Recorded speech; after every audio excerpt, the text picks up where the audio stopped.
예, 세션 5는 나 우리는 왜 연결을 이라는 제목으로 이 어려운 시기에 연구자의 길을 택하고 또 뭔가 모임을 결성해서 자신의 연구자로서의 정체성과 앞길을 개척하고 있는 분들이 서로의 생각과 모임의 경험을 공유하는 자리입니다. 예, 저는 성균관대학교에서 현대 문화론과 문학사를 강의하고 있고요. 아마 이제 이 자리에 초청된 것은 제가 이제 이런저런 연구자 단체를 결성하거나 또 활동하고 있어서 그런 것 같습니다. 제가 새로운 학문 생산 체제와 지식 공유를 위한 연구자 연대, 또 인문학 협동조합, 민교협 같은 데서 뭐 조금 활동을 하고 있는데요. 아마 이제 오늘 오신 분들도 각자 자발적인 연구자 단체를 결성해서 활동하고 계신 분들인데 지금 이제 기억니은 콜렉티브, 신촌 문화정치 연구그룹, 청년 인정 협동조합을 대표해서 나와 계시거든요. 여기 저한테 제일 먼 쪽부터 자기 소개를 간단하게 하면서 이야기를 시작하겠습니다. 제일 왼쪽에 최민진 선생님. 네, 안녕하세요. 저는 기억니은 콜렉티브에서 활동하고 있는 최민진이라고 합니다. 네, 기억니은 콜렉티브는 사회학을 공부하는 이제 석사과정 학생들이 모여서 결성한 단체이고요. 그런데 이제 석사 과정이었던 학생들이 이제 다들 졸업을 하고 이제 박사를 진학하게 되었는데요. 저는 지금 하버드 사회학과에서 박사과정으로 재학하고 있습니다. 만나서 반갑습니다. 네, 반갑습니다. 유민수 선생님. 네, 안녕하세요. 저도 기억니은 콜렉티브에 이제 함께 활동하고 있는 유민수라고 하고요. 현재 서울대학교 사회학과 석사과정에 재학 중입니다. 네, 반갑습니다.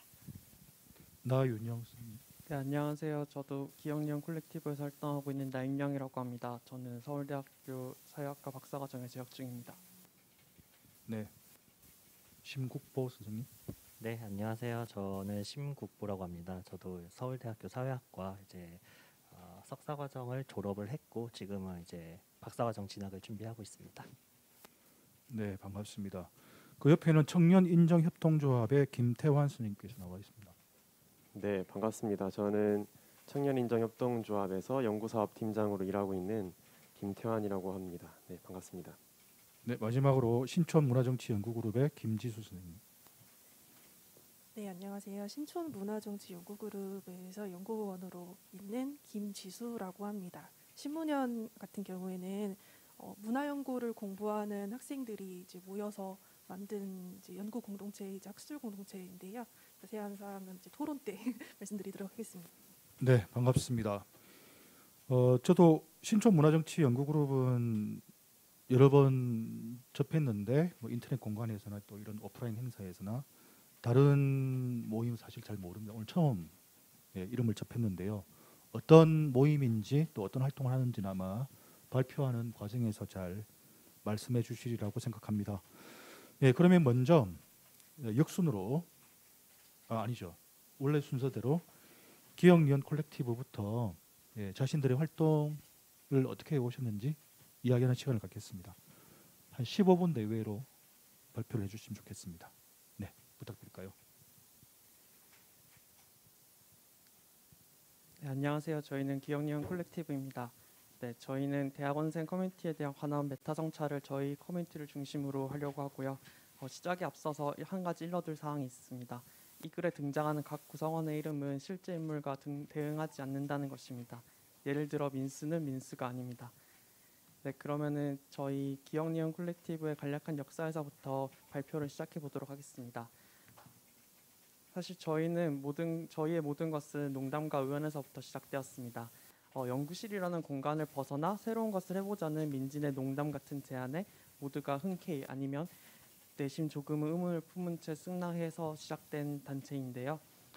그래서 일단 절반의 기대와 절반의 불안감을 가지고 한 자리에 모였는데 저에게 주어진 질문은 그것이었습니다. 그래서 우리 모여서 이제 우리 뭐해? 라는 질문이었는데 사실 저희는 대안이라는 단어에 대한 암묵적인 공감과 지지를 제외하고는 어떠한 뚜렷한 계획도 없이 단지 모이기만 했습니다. 그래도 이왕에 모였으니 이제 대안을 찾기 위한 여러 그 기획들을 꾸려보자라고 얘기가 나눠졌고요. 그래서 이름부터 정하자. 그래서 정한 이름이 기억 니은 콜렉티브였습니다.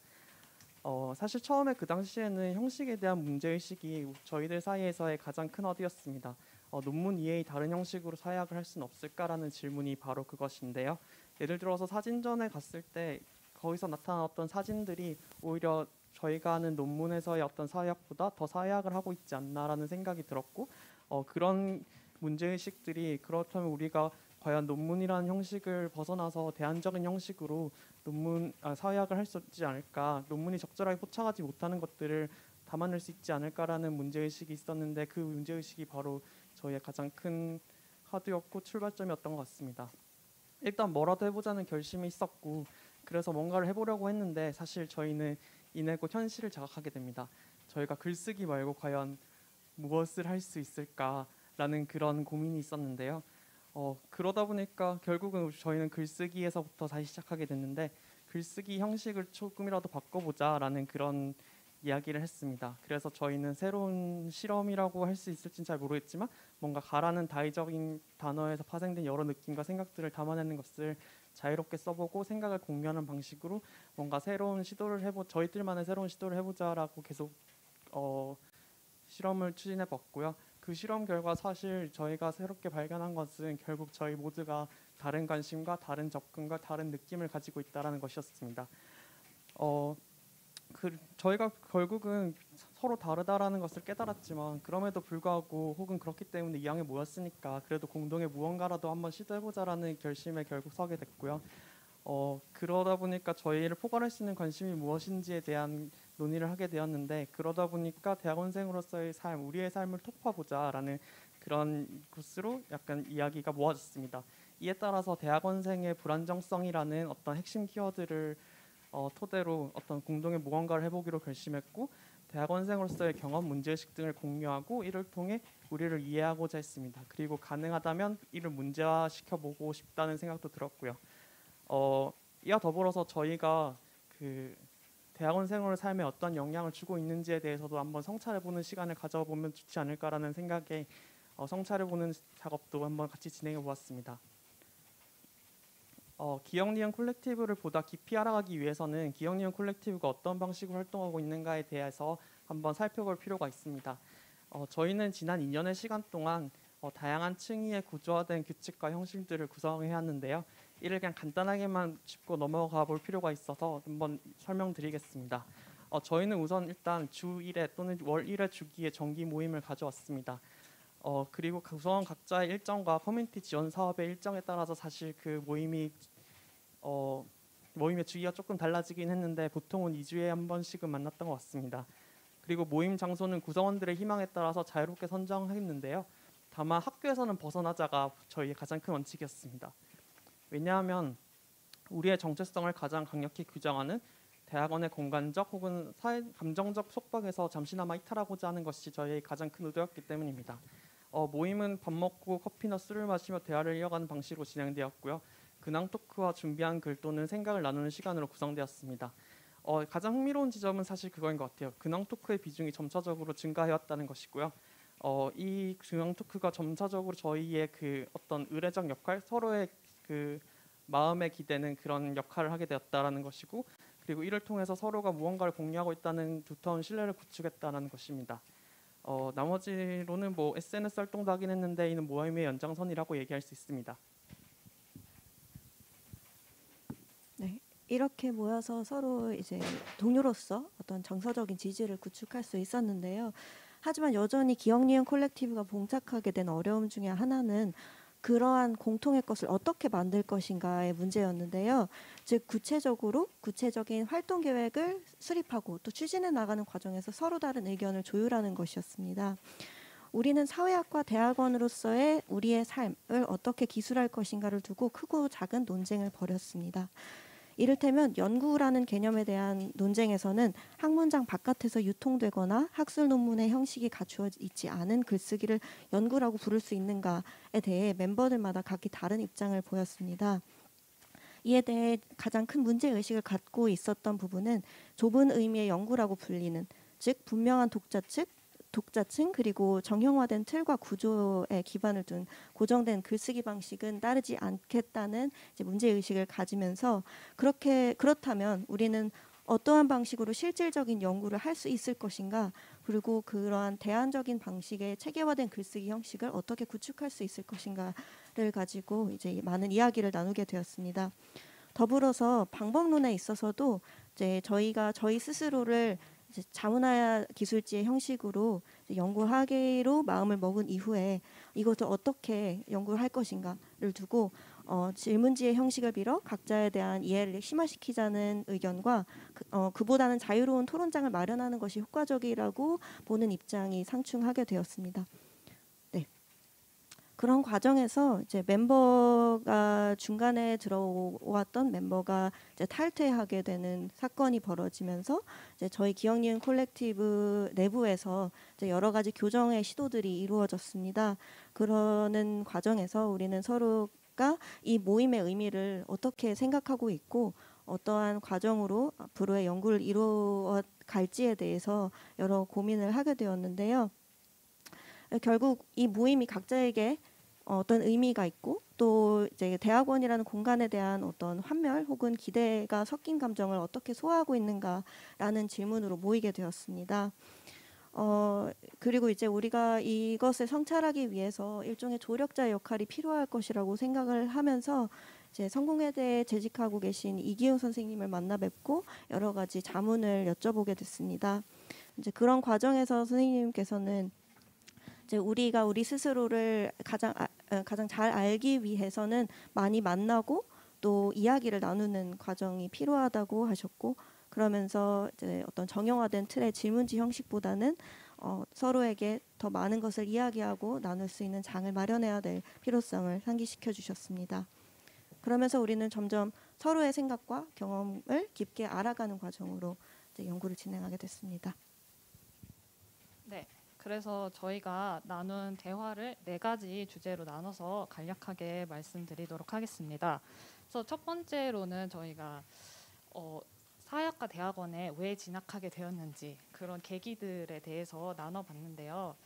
그래서 어떤 친구는 뭔가 사회학과 대학원의 실천적 공동체를 기대해서 혹은 진지한 학문의 장을 기대해서 라고 말을 하기도 했고, 다른 친구들은 근데 명시적으로 그런 뚜렷한 기대에 대해서 말을 하지는 않았지만은 그래도 기대가 있어서 왔을 텐데 뭔가 취직을 하기 싫어서라던가 아니면은 그냥 한번 가보고 싶어서라고 이야기를 나누기도 했습니다.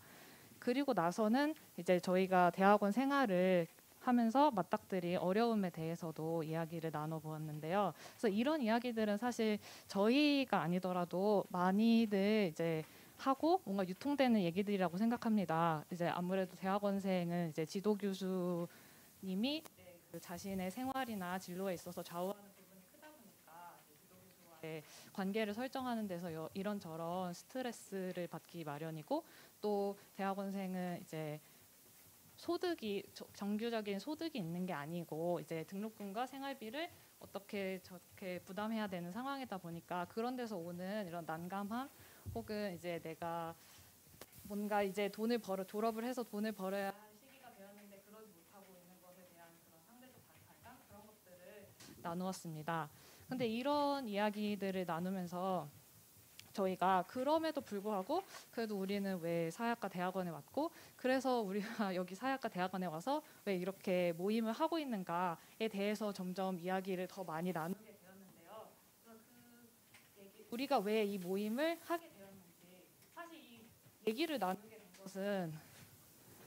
나누게 된 것은 그 사실 모임이 형성된 지 꽤 오랜 시간이 흘렀는데도 불구하고 이 얘기를 이제 저희가 이 연구를 진행하면서 다시 나누다 보니까 서로에 대해서도 새롭게 알게 되는 부분도 있었습니다. 그래서 이런저런 이유로 뭔가 그래도 저희가 어떤 사회학과 대학원과 이런 공동체에 어떠한 기대가 있어서 들어왔다는 뭔가 저희가 그토록 찾고자 했던 뭔가 공동의 무엇을 발견하는 순간이 우리의 커뮤니티에 왜 참여하게 되었는지를 얘기하면서였던 것 같고요. 그러면서 이제 우리가 이렇게 커뮤니티를 형성하게 되었으니까 이것을 통해서 우리가 뭐 조그맣지만은 무엇을 할 수 있을까, 해볼 수 있을까.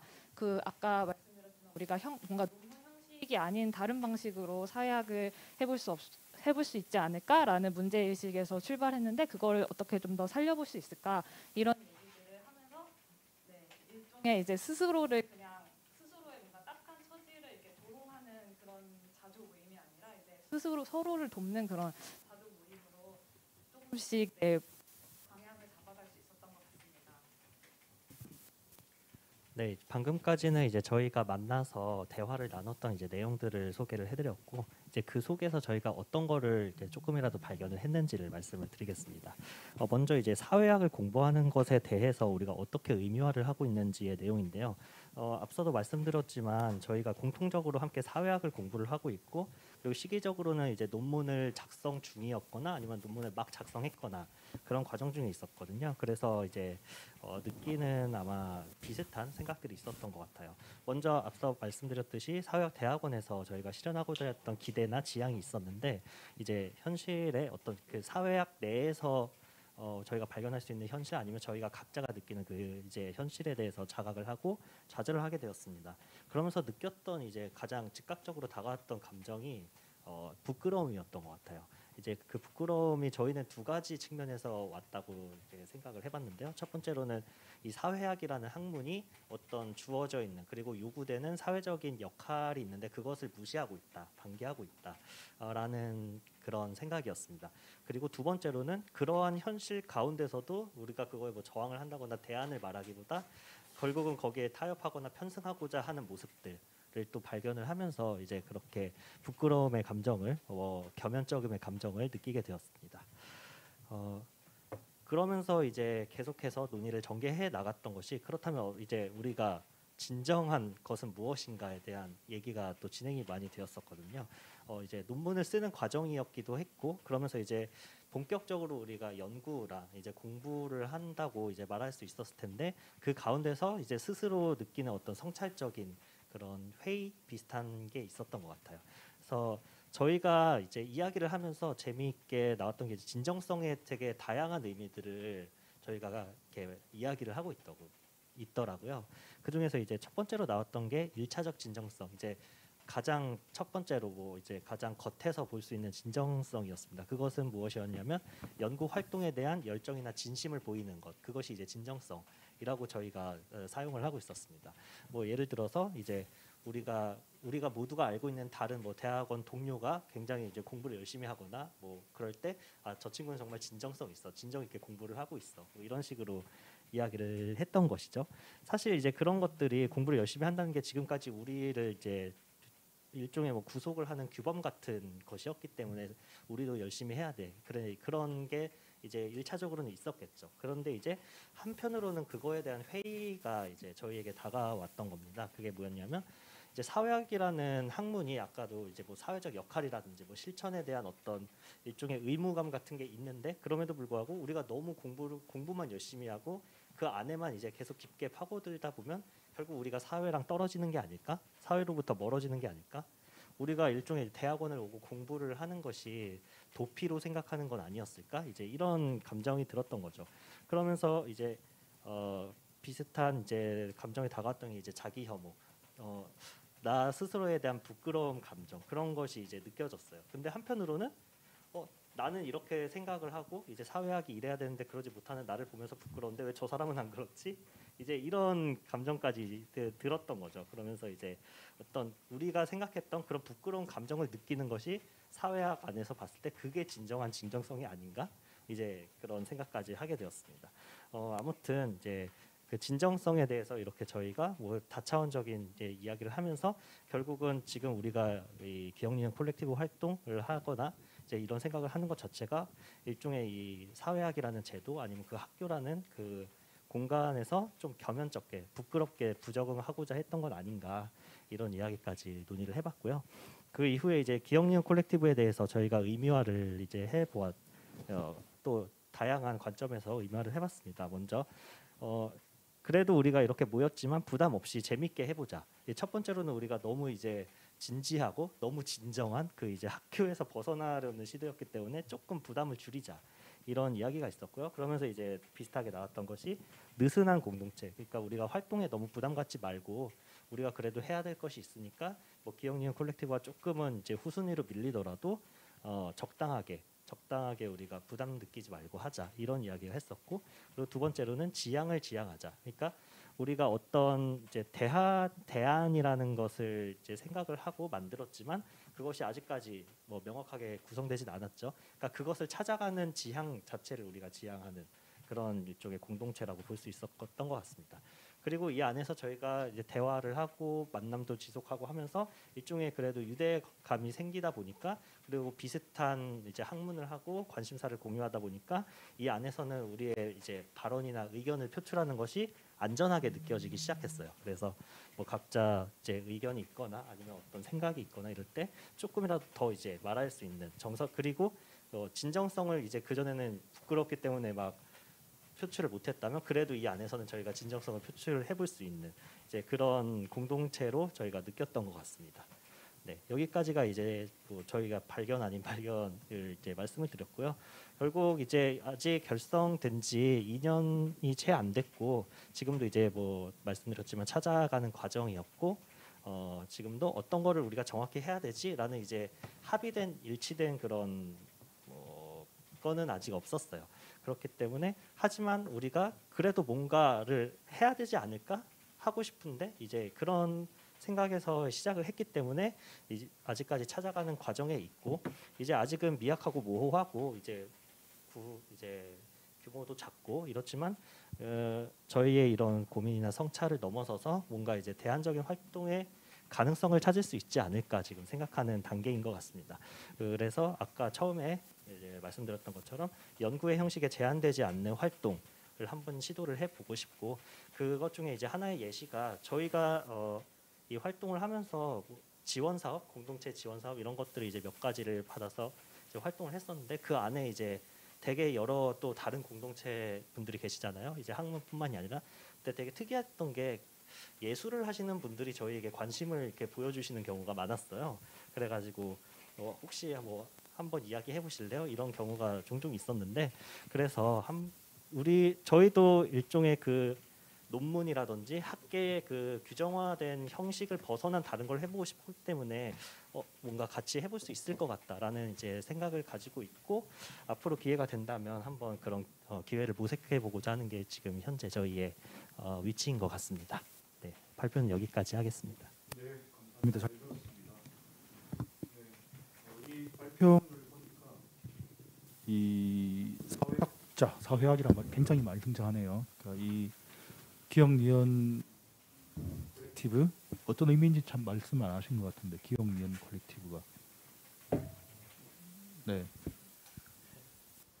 네, 사실 기억니은 콜렉티브라는 이름을 짓게 된 거는 저희가 아무래도 대안적인 형식의 사회학을 해보자라는 의도가 강했기 때문에 현대 예술을 하는 예전에 팀 중에 옥인 콜렉티브라는 팀이 있었는데, 옥인 아파트 철거를 계기로 형성된 그 어떤 작가 그룹이었는데요. 그런 시도 속에서 저희는 어떤 하나의 새로운 사회학의 가능성을 봤다고 생각했기 때문에 그걸 토대로 해서 콜렉티브라는 이름을 따오기로 했습니다. 그리고 또 기억니은이라고 붙인 거는 사실 저희가 되게 왜 그렇게 붙이게 되었는지에 대해서 약간 저희끼리도 사실 합의된 그런 건 없긴 합니다만, 약간 그때 그 당시에 저희가 처음에 아까도 말씀드렸듯이 가라는 단어를 토대로 뭔가를 해보려고 했었는데, 그런 거를 잘 표현할 수 있는 기호라고 해야 될까요? 그게 기억니은을 약간 붙이면 가라는 의미도 되기도 하고, 또 기억니은이라는 게 사실 한글에서의 제일 처음부터 시작인 거잖아요. 그러니까 그런 의미에서 기억니은 콜렉티브가 하나의 뭔가 새로운 시도로서 자리매김할 수 있으면 좋겠다. 처음부터 뭔가 새로운 걸 해보고 싶으면 할 수 있는 어떤 그런 장으로서 마련될 수 있는 계기가 됐으면 좋겠다라는 이름의 의도가 있었지 않나라고 저 지금은 생각하고 있습니다. 그러니까 이 기억니은 콜렉티브는 이제 연구자로서의 삶을 시작하고 있는 젊은 사회학자들의 그러니까 자기 발견의 공동체네요, 그죠? 그러니까 어떤 정치적, 학문적 지향 자체는 아직 뚜렷하게 마련하지 않았지만 뭔가 공동체를 만들어 나가는 그 자체에서 이제 성찰성과 또 진정성이란 말을 많이 써서 약간 놀랐는데 진정성을 뭔가 찾아 나가는 알겠습니다. 예, 다음으로는 신촌문화정치연구그룹 김지수 선생님께서 해주시겠습니다. 역시 15분 내외로 네, 안녕하세요. 저 연세대 미디어 문화연 안내 처음에 인사말에 말씀드렸던 것처럼 저희 신촌문화정치연구그룹 이제 신문연에 이제 문화연구를 전공하거나 혹은 문화적인 것에 관심이 있는 연구자들이 특히 학교나 학문 자체, 분과 학문의 경계를 넘어서 좀 연구를 해보고 같이 의미 있는 작업이나 뭐 메시지를 만들어 보자라는 취지에서 이제 비영림 법인 형태로 결성된 학술 공동체예요. 그래서 저희는 이제 문화연구에 그러니까 범문화연구라는 범주에 관심이 있는 학생들이 좀 있기 때문에 문화연구를 전공한 학생도 있고 또 이제 국문학에서 문화연구를 하고 싶어하는 학생들 혹은 사회학, 언론학 같은 이제 다양한 전공에 있는 학생들이 좀 있는 경우가 많아요. 그래서 저희가 이제 이렇게 활동 반경도 상이하고 전공도 상이한 우리가 어쩌다가 학교 밖에 있는 학술 공동체에 관심을 기울이게 됐을까 뭐 이런 얘기를 할 수 있을 것 같은데 이거는 이제 여기 그 기억니은 콜렉티브에서도 좀 말씀을 해주신 것 같은데 이제 결국에 우리가 삶이나 공부 문화적인 것들을 같이 공부하면서 고민할 수 있는 공동체라는 게 계속 좀 사라져가고 있는 어떤 그런 맥락에 있고 또 이제 학내 공동체랑 연구 문화가 계속해서 쇠퇴를 하고 있는데 이제 이거는 이제 학문이 이제 제도화가 되는 과정 그리고 문화연구 같은 경우에는 이 전공 자체가 그 학교로 들어오면서 이제 만들어지는 과정 그리고 신자유주의 지식 생산 체제에서의 뭐 도구화나 위계화 같은 그런 구조적인 맥락과도 무관하지 않다고 생각합니다. 그리고 저희 같은 경우에 이제 대학 공간 밖에서 네트워킹을 하고 있기 때문에 사실 뭐 학문학위를 계속해서 그 자기 관리의 규범 속이나 각계 전투의 규범 속에서 대학원 생활을 하면서 끝끝내 고립되어야 되는 그런 어떤 넓게 보면은 청년 사회과학 연구자들의 어떤 구조적인 위치성 역시 공유하고 있는 셈이죠. 그래서 15년의 형성은 이처럼 이제 학교 밖에 있는 문화 연구자 네트워크의 구성을 시도하는 사례 중에 하나라고 할 수 있는데요. 그래서 저는 이제 그 여기에도 되게 다양한 전공의 학생들이 있기 때문에 우리가 넓게는 좀 연결을 지향한다라는 거. 들만 이제 공유하고 세부적인 어떤 지향이나 목표 같은 것들은 다 각자 다를 수 있어요. 근데 저 같은 경우는 이제 문화연구를 전공하는 학생이다 보니까 이 우리 같은 이런 네트워크들이 어떻게 생겨났는가를 이제 좀 말하기 위해서 이제 문화연구라는 학문의 어떤 제도화 과정과 우리 대학원생들이 거기 들어가서 각자 어떻게 자기를 정체화하는가 뭐 이런 현실을 간단하게 살피고 우리 활동의 성과와 뭐 어려움 같은 것들을 간단히 이야기해 보고자 해요. 그래서 문화연구의 제도화 과정과 위기의 역사부터 좀 설명을 드릴 텐데, 그러니까 이거는 일단 저희가 문화연구의 제도화라는 어떤 형태, 저희가 좀 보면 아시겠지만 저희가 좀 독립된 분과 학문으로 있지는 않잖아요. 이제 사회학, 언론학, 국문학이라고 하면 그렇구나지만 이제 문화연구를 전공합니다 하면 이렇게 되는 경우가 많다는 거죠. 근데 이거는 이제 문화연구가 이제 국내에 어떻게 학문으로 들어오게 되는 거와 좀 관련이 있어요. 그래서 보통은 분과학문의 세부 전공으로서 들어오는 경우랑 협동 과정으로서 들어오게 되는 경우가 있는데 문화연구가 계속 학교에서 이제 관심 있는 학생들이 학교에서 동료를 찾지 못하고 바깥에서 해결점을 모색하게 된 어떤 배경에는 학내 어떤 연구 문화라는 게 자생적으로 유지될 수 없는 어떤 그런 배경들이 있고 그리고 또 물리적 태도의 문제, 토대의 어떤 문제가 있는 거고 그래서 이런 것들을 할 수밖에 없는 어떤 구조적 맥락 중에 하나에는 이런 제도화의 과정 역시 존재하고 있다라는 그런 얘기를 좀 하고 싶었습니다. 그래서 이 부분은 조금 좀 빨리 넘어가려고 해요. 그래서 문화연구라는 전공이 가지는 학문 정체성이 뭘까라는 걸 얘기할 때 저희가 보통 학교 안에서는 그 얘기를 찾을 수 없기 때문에 바깥에서 주로 얘기를 듣게 되는데 그러면 이제 1년에 한 번 정도 열리는 학회 같은 데서 얘기를 듣게 되는데 거기에서 항상 늘 나오는 얘기가 우리는 항상 위기에 처했다라는 얘기인 거죠. 그래서 무슨 위기일까 도대체라는 거를 이제 좀 얘기를 해봤었는데 일단 첫 번째 위기 담론 같은 경우에는 문화연구가 뭐 이제 비판성이나 정체성을 상실했으면 정체성의 위기에 처했다 뭐 이런 내용도 나오기도 하고 이제 이게 보통 이렇게 문화연구 자체가 세부 전공 속에서 분과학문적인 성향을 띠게 되다 보니까 이제 이런 것들에 대해서 제도화에 대한 저항에 실패했다 이런 진단들도 등장했습니다. 그 다음에는 이런 위기 담론들이 이제 점점 90년대 후반과 2000년대 후반의 위기를 지나면서 좀 문화연구 학문 재생산의 위기로 이행 심화가 돼요. 이제 도대체 지금 대학원생도 찾아볼 수 없고 이제 우리 어떻게 벌어먹고 살 수 있을까, 우리 어떻게 이런 학문 지속성을 이제 담보할 수 있을까 이런 얘기인데 여기에는 여러 가지 맥락이 있는 것 같아요. 인문학의 위기로 대표되는 어떤 인문 사회계열 연구자들의 위기도 있을 거고, 그 다음에 분과학문 중심 장에서 주변화된 어떤 학제적 연구자의 위기도 있을 거고, 그리고 이제 불안정한 어떤 노동자로서의 위기 역시 존재하는데 결국에 그러니까 여러 가지 이런 위기들이 있는 걸 보면은 저는 왜 문화연구가 제도화 과정에서 이렇게 각자의 분과 학문을 만들지 않고 좀 세부 전공으로 들어갔는지의 전략을 취했는지는 알 것 같아요. 왜냐하면 문화연구의 특성이라는 거는 학제성이라고 할 수 있는데 각자 그거에 대해서 정의도 다 각자 다르지만 우리가 공유하고 있는 게 있다는 건 학제성인데 그 학제성은 제도화된 어떤 분과 학문들을 통해서는 말해지지 않거나 보여지지 않는 빈 공간. 그러니까 분과 학문의 지식과 체계에서는 발언되지 못하고 논의나 연구거리조차 되지 않는 것들을 이제 사회적이고 문화적인 문제로서 말하는 것이 이제 학제성인데 그래서 문화연구를 이제 다시 분과학문의 틀로 넣기보다는 좀 일단은 분과학문 안에 있는 독립된 전공으로 만들면 독립된 연구 기반도 획득할 수 있을 거고, 그래서 그런 작업들도 좀 부분적으로는 시도해 볼 수 있을 것이다. 뭐 이런 식으로 이제 그런 전략들이 있기도 했다고 좀 이렇게 느껴지는데 결국에는 그렇게 된 결과가 이제 의도치 않았지만 어쨌든 고립이라는 거죠. 그래서 저는 현재에 이르러서 이 학교 바깥에 있는 문화연구자 네트워크가 제한되고 실행되는 맥락은 좀 이렇게 제도화된 문화연구를 학습한 세대들이 마주한 어떤 사회적인 상황들 그리고 문화연구 내부의 상황들, 제도와의 관계들 이런 거 속에서 좀 파악할 수 있다고 생각을 합니다. 그래서 이제 두 번째가 이제 그래서 저희가 대학원생으로서 문화연구를 공부하면서 어떻게 스스로를 정체화하느냐 뭐 이런 이제 문제가 생길 수 있을 것 같아요. 그래서 이거는 제가 아직 좀 연구 주제로 좀 삼아서 하고 있는 거기도 한데요.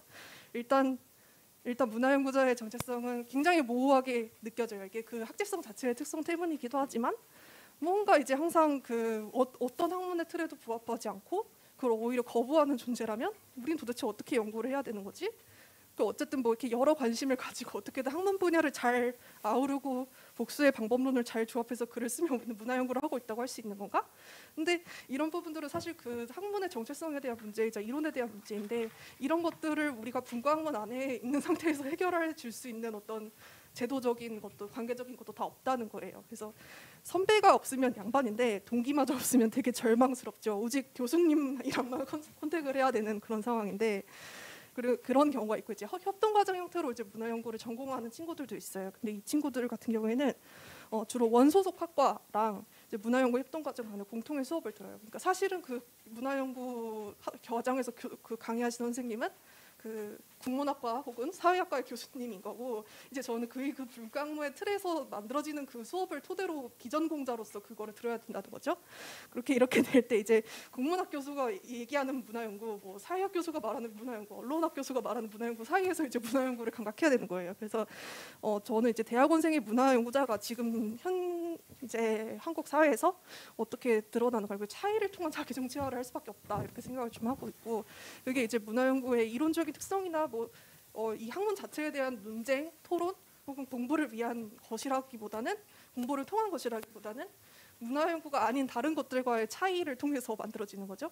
그래서 저는 이런 정체화 과정이 이제 연구자들마다 좀 다르겠지만 두 가지 점에서 좀 문제적인 것 같아요. 이제 그게 처음에는 첫 번째는 자기의 학문적 지향성이나 정당성을 찾기 위해서 도덕적이거나 환원적인 형태의 구별짓기를 할 수 있다는 거예요. 이게 여기에 들어가는 기제가 되게 다양한데 되게 수사적이고 이게 되게 올바르지 못한 방법이라고 저는 생각해요. 왜냐하면 우리가 뭔가를 가져올 수 있는 배경이 없기 때문에. 첫 번째는 방법론을 가지고 구분을 하는 거예요. 뭐 양방 혹은 질방 이런 식으로 이분화시킨 다음에 질방은 이제 돈이 안 되는 일이고 오랜 기간이 걸리고 소수의 것이기 때문에 우리는 되게 돈이 안 되는 어떤 소수적인 어떤 그런 학문을 하고 있는 것이다라는 어떤 것.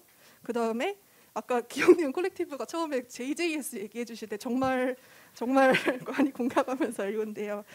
이 진정성 JJS 얘기가 정말 많이 나오는 게 우리 또 전공만큼 또 그런 데가 있을까 싶기도 하고 그래서 그 정체성을 결국에 뭐 그 정치성과 비정치성, 급진성과 탈급진성 같은 그런 잘못된 이분법에서 가져오는 거죠. 우리는 그래도 뭔가 정치적이고 사회적인 거에 비판하고 연구할 줄 알기 때문에 학문적인 진전성이 있는 거야라고밖에 자신을 정체할 수밖에 없는.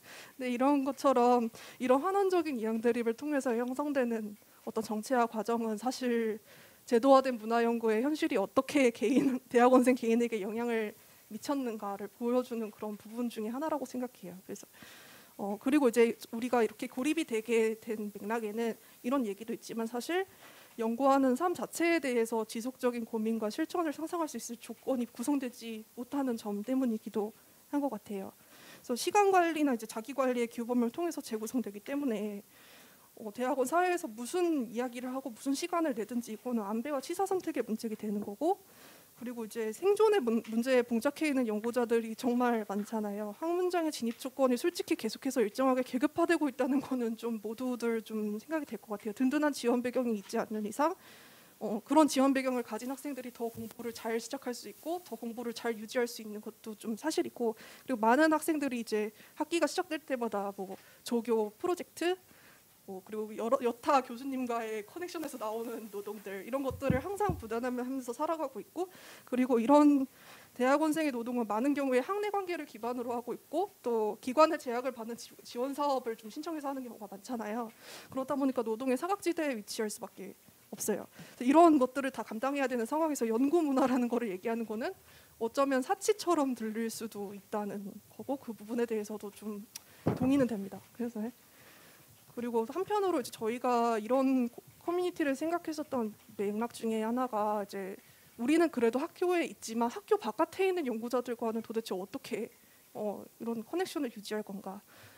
지금 학교를 수료하거나 이제 졸업하면 연구실에서 나가야 되잖아요. 그러고 그다음에 이제 학회에 1년에 한 번씩 참석하는 거 이외에는 뭔가 이런 것들을 나눌 일상적인 그런 공동체가 없는 거예요. 그리고 독립 연구자로 활동하는 경우에도 그렇고 그리고 장기간 생업 등으로 인해서 좀 박사나 석사 진학을 조금 미루고 좀 약간 유예 기간이 있으면서 공부를 하고자 하는 그런 학생들도 뭔가 이렇게 네트워크 같은 것들에 이제 접촉할 수 있는 그런 상황이 별로 없는데 그래서 일단 뭐 그리고 연구 문화의 활성화를 위해서 학회 그다음에 이제 콜로키움이나 뭐 발표회 같은 게 학교에서도 좀 지원을 해주고 있긴 하지만 이거는 좀 수직적인 관계들을 기반으로 하고 있기 때문에 애초에 그 토론자 혹은 선생님을 이제 청중들을 좀 고려하면서 좀 이거를 이렇게 발표를 하려고 퍼미션을 할 수밖에 없죠.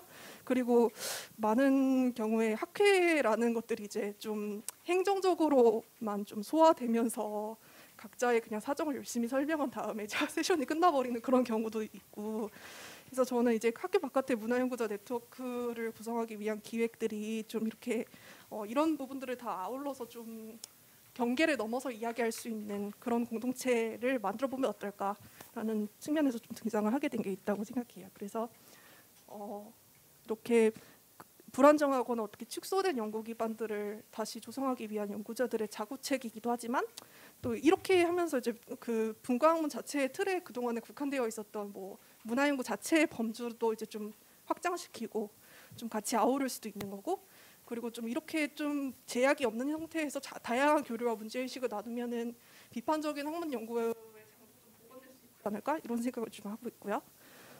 그래서 이제 저희는 제도라는 경계 안에서는 쉽게 만나기도 어렵고 좀 지속 가능하기도 어려운 어떤 관계 맺기를 확장하기 위한 시도의 하나로 이걸 만들었고요.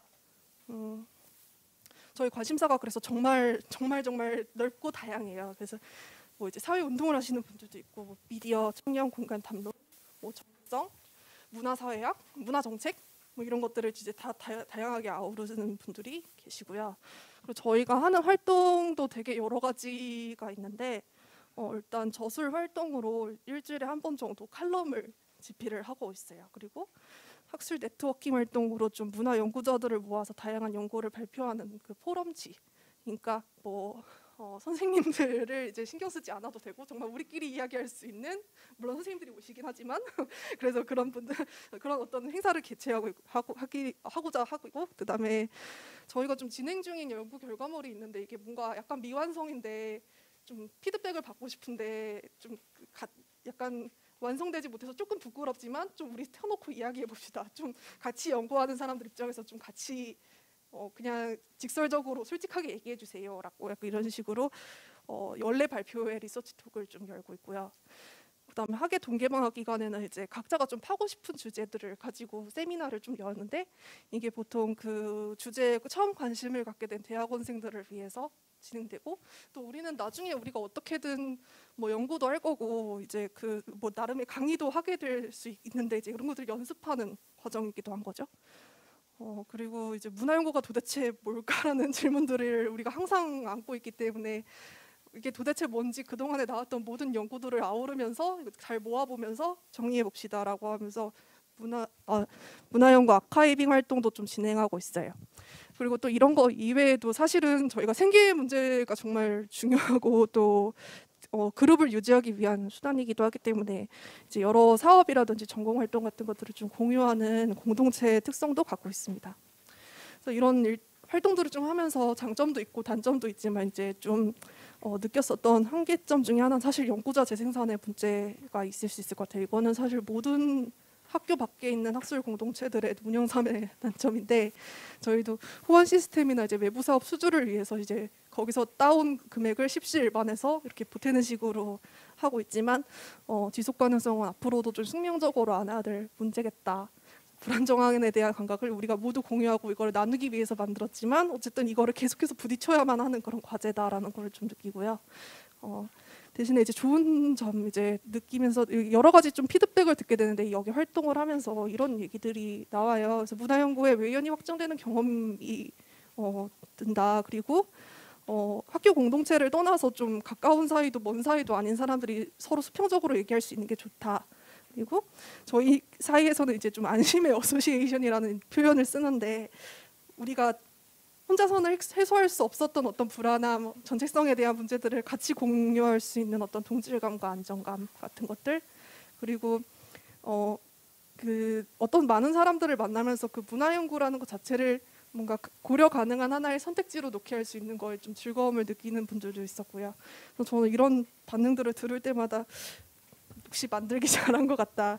학교 바깥에 있는 학술 네트워크는 이런 식으로 계속해서 당위성과 지향점을 이렇게 만들어주는 것 같다라는 생각을 했어요. 그래서 이런 어떤 저희 그룹이 앞으로도 이제 좀 오랫동안 지속되었으면 하는 마음이 있지만, 결국에 문화연구라는 범주의 재기획이나 침체된 연구 문화의 대안적 부검 같은 어떤 그런 목표들을 통해서 동료의 외연을 넓히고, 그리고 그동안에 학교 안에서는 고립되고 개인화된 연구자들을 뭔가 이렇게, 그리고 혹은 동일성을 따라서 쉽게 상상되는 어떤 특정한 집단의 연구자에서 좀 관계들과 차이 사이의 어떤 연구자로 자신을 전환하는 어떤 계기를 만들면 좋지 않을까, 그런 형태의 그룹을 계속해서 만들고 싶다라는 좀 생각을 했었던 것 같습니다. 네, 감사합니다. 네, 감사합니다. 신촌문화정치연구그룹이 접한 지 얼마 안 됐지만 벌써 사단법인으로 존재하고 이사장님도 계시고 뭐 이렇게 한다는 이야기를 듣고 깜짝 놀랐습니다. 왜냐하면 사단법인 같은 거 만드는 일이 쉽지 않고 또 지속을 해나가는 것도 어려운 일인데 얼마나 각오가 그런 조직까지 만들 수 있을까는 것 때문에 상당히 반가웠고 또 놀라웠습니다.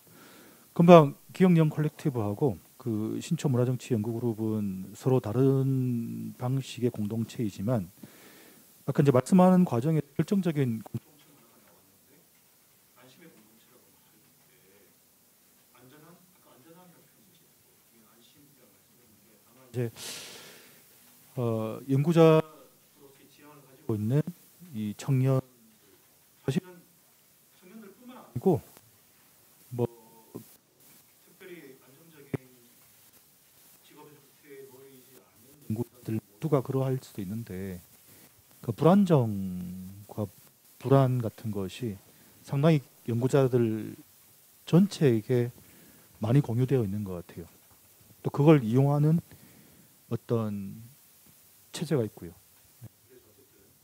이 개별성의 불안의 문제가 이 한편으로는 이런 공동체를 만드는 중요한 또 매개가 되고 있구나라는 생각을 새삼 하게 됩니다. 예, 오늘 발제 중에 이제 마지막인데요. 김태환 선생님께서 약간 모임의 성격이 다를 것 같습니다만 청년 인정 협동조합에 대해서 이야기를 해주시겠습니다. 네, 반갑습니다. 저는 앞서 소개드렸다시피 청년인정협동조합이라는 청년 단체에서 일을 하고 있는 김태환이라고 하고요.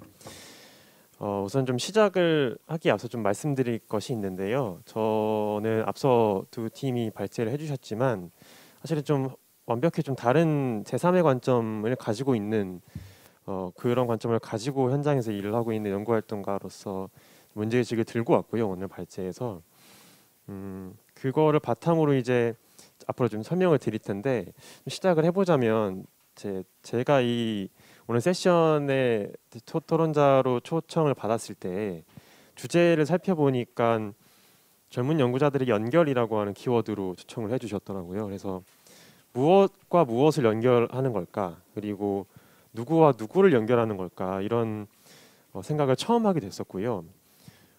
사실 앞서 발제해 주신 두 팀의 내용을 사실 들어보면 지금은 학계에서 주로 이제 석사, 박사 과정이라던가 또는 지금 논문을 작성하고 계시는 분들의 어떤 대학원생 분들 어떤 이야기들 그리고 그들만의 공동체가 이제 기초였다면 사실은 저는 정말로 먹고 사는 것을 해결하기 위한 일로서의 어떤 연구 활동들을 좀 어떻게 지역이라고 하는 거점을 바탕으로 시도해 볼 수 있을까라고 하는 고민을 좀 들고 왔습니다.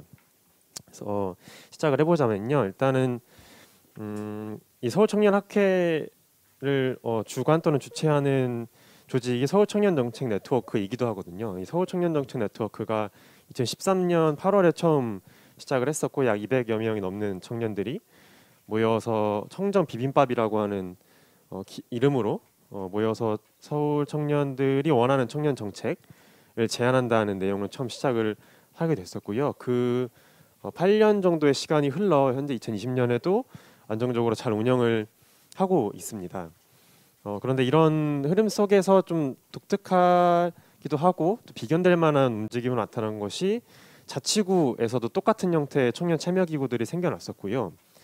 이것이 처음 생겨났던 이유는 서울 청년 정책 네트워크로 에서부터 비롯한 서울 청년 정책이 소위 말하는 좋은 성과를 내게 되면서 자치구 차원에서 청년 기본 조례를 복사해서 가져가는 양상이 나타났고 조례상에서 나타나 있던 여러 청년 정책 위원회라던가 청년 공간 설치라던가 기타 등등의 정책과 함께 청년 참여 기구라고 하는 형태 또한 복사해서 수입해서 자치구가 가져갔습니다.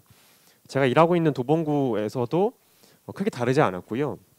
2017년 처음으로 서울 청년 정책 네트워크와 아주 유사한 형태의 도봉구 청년 정책 네트워크가 1기로 출발을 했습니다. 그런데 올해 2020년 4기를 운영하고 있고요. 그 현재 자치구 청년 참여 기구에 대한 평가가 현장에서는 어떻냐면 서울 청년 정책 네트워크와 규모에 사실은 비할 때가 못 됩니다만 성과가 아주 단기간에 사실 성과를 만들지는 못하고 있다라고 하는 평가를 전반적으로 내릴 수 있을 것 같아요. 현장에서는. 그런데 여러 사람과 여러 관점에서 이런 평가를 하게 될 때 저 같은 경우는 사실 지역을 기반으로 활동하는 연구 활동가로서 청년 참여기구 또는 청년 정책을 추진하는 주체들이 저는 청년 시민연구자의 중요성을 간과하고 있다 이렇게 생각을 하게 됐었습니다. 예를 들어서 서울청년정책 네트워크의 경우에도 오늘 이 자리 서울청년학회처럼 서울청년주간 거기에다가 기본적으로 하는 분과별 프로젝트 활동 또 청년정책 제안 등의 활동에서 필수적으로 필요한 정책에 대한 지원을 이제 해주는 체계들은 갖추고 있어요. 주로 정책 지원단 또는 정책 지원팀이라고 하는 구조를 가지고 있는데 좀 독특할 만한 것은 이 학회를 제외하고 나서는 청년 시민 연구자를 등장시키기 위한 그 어떤 노력이 돋보이질 않는다. 다른 지원 체계가 없다라고 하는 저는 문제의식을 가지고 있고요. 이러한 문제의식이 똑같이 자치구에서도 드러나고 있는 상황입니다. 그런데 청년 정책이라고 하는 것이 현장에서 청년의 삶을 바꾸기 위해서는 청년의 삶을 기반으로 한 연구 자료들이 연구 데이터가 기본적으로 쌓여 있어야 그걸 바탕으로 제안되어질 수 있는 것들이거든요. 그러한 측면에서 저는 청년 시민 연구자의 중요성을 오늘 좀 말씀을 드리려고 하는 것입니다. 우선은 청년 시민 연구자라고 하는 존재가 어떤 존재냐, 무슨 의미이냐라고 한다면 일단 시민으로서 자신 그리고 자기 자신을 둘러싸고 있는 우리 사회의 문제를 좀 감각하고 있고 그것이 정확하든 또는 부정확하든지 간에 자신이 감각한 것을 바탕으로 연구라고 하는 방법론으로 그 문제를 좀 탐구하고 원인을 탐색하고 해결 방안을 제시하고자 하는 이들을 저는 청년 시민 연구자라고 정의를 내릴 수 있을 것 같습니다. 네.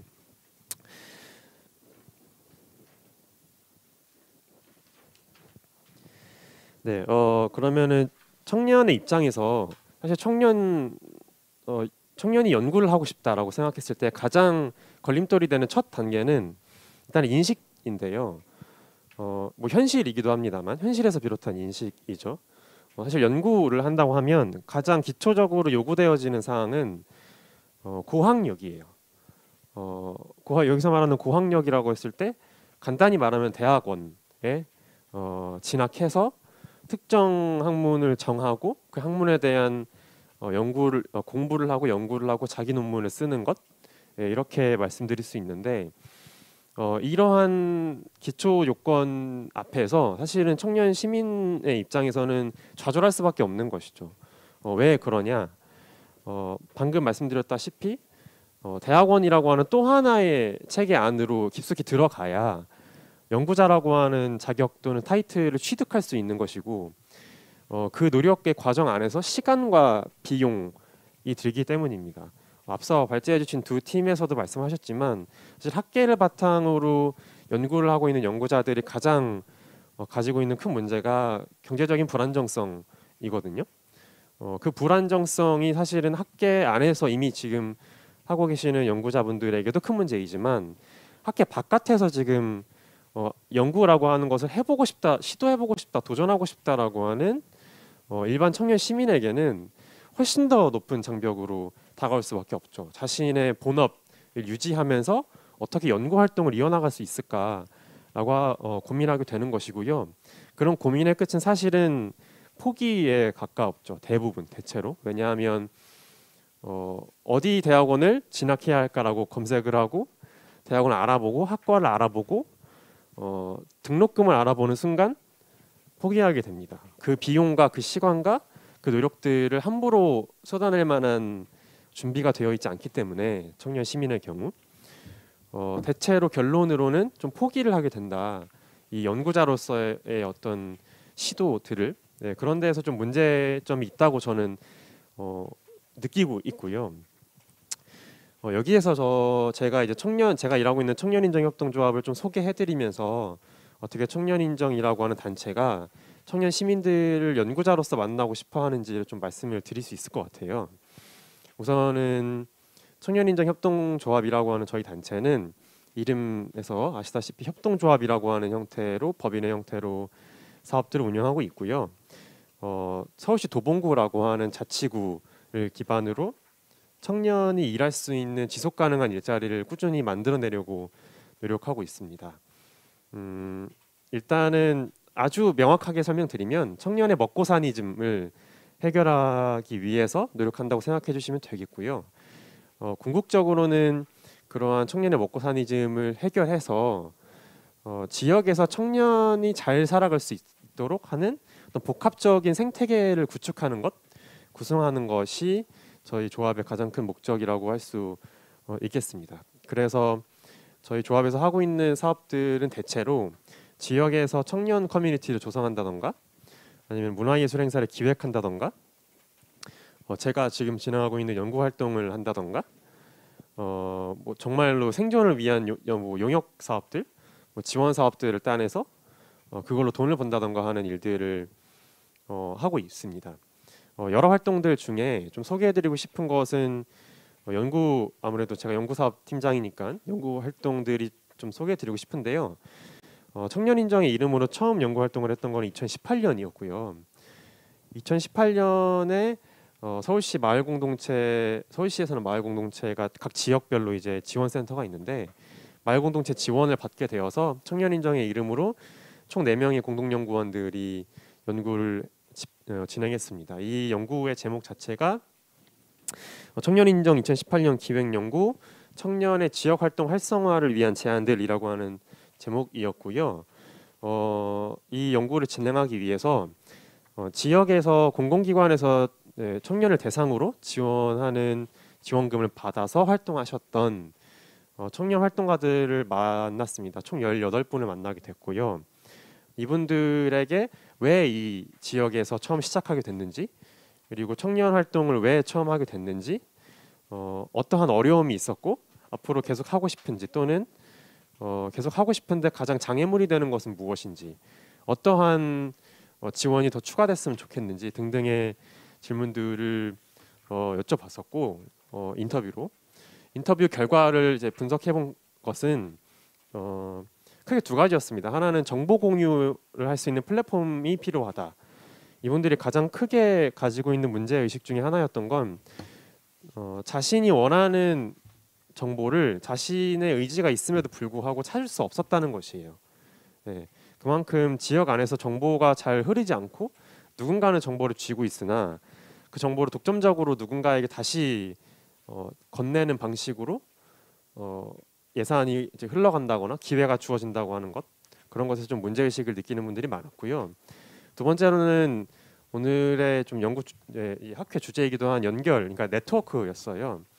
네트워크는 뭐 오늘 이제 발제해주신 분들 모든 분들이 다 그 중요성을 아시겠지만 실제로 청년의 삶에 있어서는 필수 불가결한 것이죠. 왜냐하면 일단 독립자로서의 한 인간이 생존할 수 없는 것은 물론이거니와 자신의 연구, 자신의 활동, 지역 활동을 더 나아가고 더 발전시키기 위해서는 절대 혼자 진행할 수 없고 나와 같은 인식을 가지고 나와 같은 생각을 가지고 나와 같은 활동을 해보고자 하는 의지를 가진 청년들을 그룹으로서 만날 수 있어야 그래야 비로소 연결을 바탕으로 실행까지 이어갈 수 있는 것이니까요. 그래서 크게 정보 공유와 네트워크가 있었는데 사실 뭐 여태까지 청년을 대상으로 하는 연구에서 그리고 청년이 비단 청년뿐만이 아니죠. 여러 연구에서 지적하는 항상 반복적인 결과물들 중에 하나가 정보 공유 플랫폼과 안정적인 네트워크 구축 뭐 이런 것들이 많이 나오는데 그런 면에서 좀 아쉬움은 남았습니다만 그럼에도 불구하고 청년 인정이 2018년 진행했던 이 기획 연구에서의 가장 큰 성과는 제가 생각했을 때 지역 안에서 연구 활동가로 좀 활동해보고 싶은 청년들을 청년 인정의 이름으로 좀 만나게 됐다. 그것의 첫 시도였다. 그리고 더 나아가서 현재 2020년 청년 인정이 연구 활동을 지속하게 된 가장 좀 첫 단추를 꿰는 일이 아니었나. 그 정도의 의미가 있다고 볼 수 있겠습니다.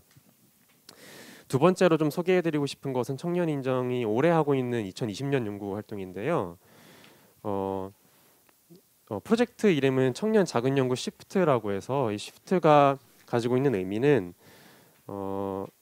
사회에 대한 문제의식을 가지고 있는 청년들이 나의 삶과 다른 청년의 삶을 잘 들여다보고 연구라고 하는 방법을 통해서 좀 바꾸는 행동, 인식을 바꾸던 어떤 시스템을 바꾸던 정책을 바꾸던 어떤 바꾸는 좀 행위를 좀 해보자라고 하는 의미로 시프트를 처음 시작하게 됐고요. 이 시프트가 가장 이제 제가 담당하고 제가 기획해서 진행하고 있는데 이 참여자를 모집할 때 제가 가장 중요하게 여겼던 의식은 자기 삶의 연구자로 살고 싶은 청년이었습니다. 무엇보다도 자기 인식을 바탕으로 자기 주도성을 가지고 연구를 해보고 싶다. 네, 연구를 해보고 싶다. 그러나 대학원에 진학해서 학계에 들어가서 나의 논문을 쓰고 나의 어떤 의지를 펼치는 것보다 나의 본업 먹고 사니즘을 해결하면서 동시에 나와 같은 의식을 가지고 있는 청년들과 연구 활동을 좀 소박하게나마 하고 싶다라고 하는 청년 시민을 만나고자 했었고요. 실제로 제가 책임 연구원으로 있고 3명 정도의 공동 연구원들이 함께 지금 연구를 진행하고 있습니다. 이 프로젝트 같은 경우는 올해 지금 연구 보고서 작성 중인데 연구 보고서 주제는 코로나19로 인해서 도봉구 청년들이 어떠한 경제적 심리적 문제를 겪고 있는가, 그리고 그것을 커뮤니티라고 하는 방법으로 어떻게 극복해내고 있는가, 이것이 주제이고요. 놀랍게도 이 연구자 공동연구원 분들은 연구 활동을 한 번도 해본 적이 없고요. 대학원에 들어가 적이 없고요. 물론 중간 과정에서 한 번이 대학원에 진학하셨습니다만, 네, 필요성을 본인이 느끼시고, 네, 그렇게 되어 있고요. 사실 경험이 전혀 없고, 사실 의지 하나만으로 할 수 있는 것이 과연 연구냐. 앞서 기억령 콜렉티브에서도 얘기해 주셨다시피 연구라고 하는 걸 어떻게 정의 내리고 해석할 것이냐의 문제이기도 합니다. 사실은 그것은. 그러나 저는 그 정의와 해석 이전에 그 연구 활동을 좀 진행해 보고 싶어하는 청년 시민은 반드시 있다는 것, 그 사실 자체는 좀 변하지 않는 것 같습니다. 네. 청년 인정이 이렇게 여러 차례 지역을 바탕으로 좀 청년 시민들을 만나면서 연구 활동을 지속했던 이유가 첫 번째는 청년들이 직접 자신의 연구를 진행해 보고 싶은 것에 좀 힘을 불어넣고 싶었다라는 것이 제일 컸고요.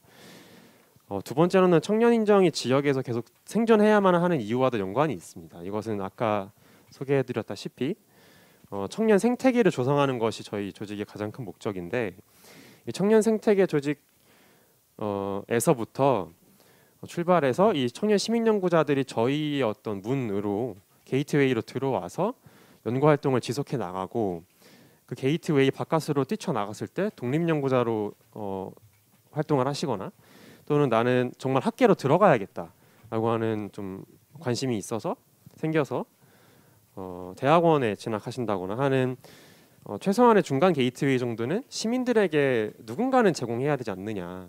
그리고 그러한 기회를 제공할 때 경제적인 어려움을 최소한은 해결할 수 있는 안정적인 조직 정도는 필요하지 않느냐. 즉 비빌 언덕 정도는 필요하다. 청년 시민에게. 그러한 의식을 바탕으로 여태까지 청년 시민 연구자들과 함께 연구 활동을 이어나가고 있습니다.